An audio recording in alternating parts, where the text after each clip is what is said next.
Good morning, gamers. My opinions on Risk of Rain are essentially my opinions on League. It's a bad game. It's completely unbalanced. It normally ends in disappointment,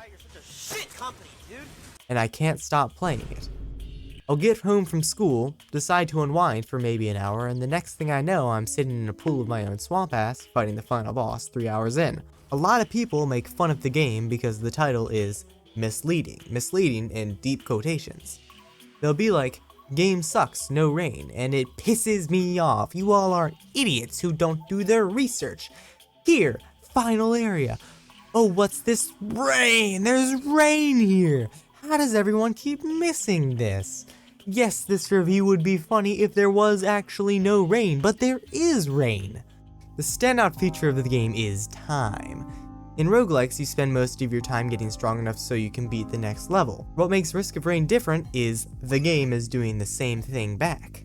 The stages get harder as you go through, meaning you have to find the perfect balance between farming for items and getting a move on. You can see all of this right here.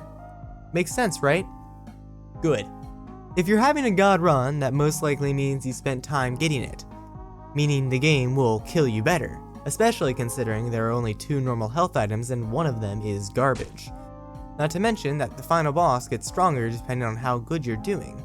To visualize it, a normal game's difficulty curve looks like this, and Risk of Rain's looks like this.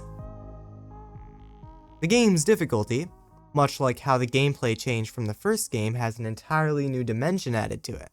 One positive about the game is the upgrades are unconventional. One negative about the game is the upgrades are unconventional. Almost every upgrade is conditional or chance-based, and all the ones that aren't are either too rare to take into consideration or really underwhelming until you start stacking. It is insane how much better attack speed and crits are than anything else because it just makes everything else better. Even worse is the Void DLC. Great DLC, but it might as well be necessary because it introduces so many good items, especially the corrupted versions. If you don't know what these are, they turn normal items into special color swap versions that have a different effect. They are almost always more useful, consistent versions of other items. They are designed to make you weigh your options, but when faced with the option of having a bungus or a wongus, it's kind of a no-brainer. And this normally wouldn't be much of a problem if it wasn't behind a paywall. I should also mention lunar items, which do the role of making you decide whether you want them or not just as well as the void items do. And the answer is almost always no. Half of them are never good. Some of them are sometimes good, and one of them is always good. Plus, they cost a currency that is rare and carries between runs. They can be used for more useful things, such as petting a frog or screwing your run. The characters are one of the highlights of the game for me. They give runs variation that you wouldn't normally have. No matter what items you have, your game plan will always be the same, being to shoot, punch, explode, cut an enemy until it dies. That's why the characters are so important. They all have to play really differently.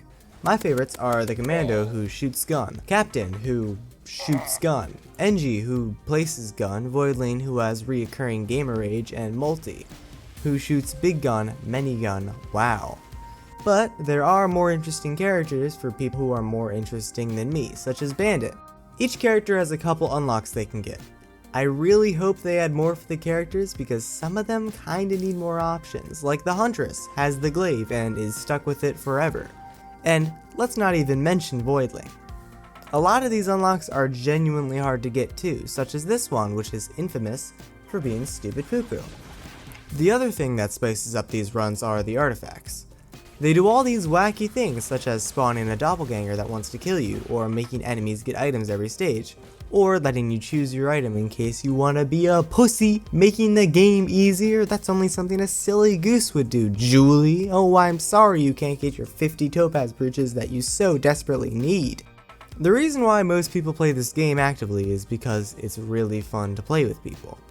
If you, dear viewer, are thinking about getting the game, you should try to convince your friends because more people equals more fun. Now, all of what I previously said in the video shouldn't matter to you anymore. None of this is why you buy the game. The reason to buy the game is the music. Music has always been the second most important thing in a game to me. And it's also the second most important thing for a video. Like, Right now I don't have background music on, and doesn't it feel a little weird? Music can make or break a game. Sonic Mania. Great game, but I hate it. I don't like this Sonic style. But I just lied. You got. I actually love this game because of the soundtrack. If I can love a game I actually hate just because it has a couple bangers, imagine this game.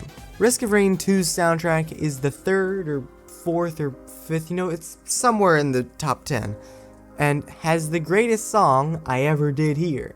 It is more pling plong pling than the original pling plong pling even. When I listen to this song, I air guitar unironically. Risk of Rain is a very unique roguelike that does things I have never seen another game do. But I feel like since the game variation never goes further than what you pick in the pre-game lobby, it's a bit lacking in that department.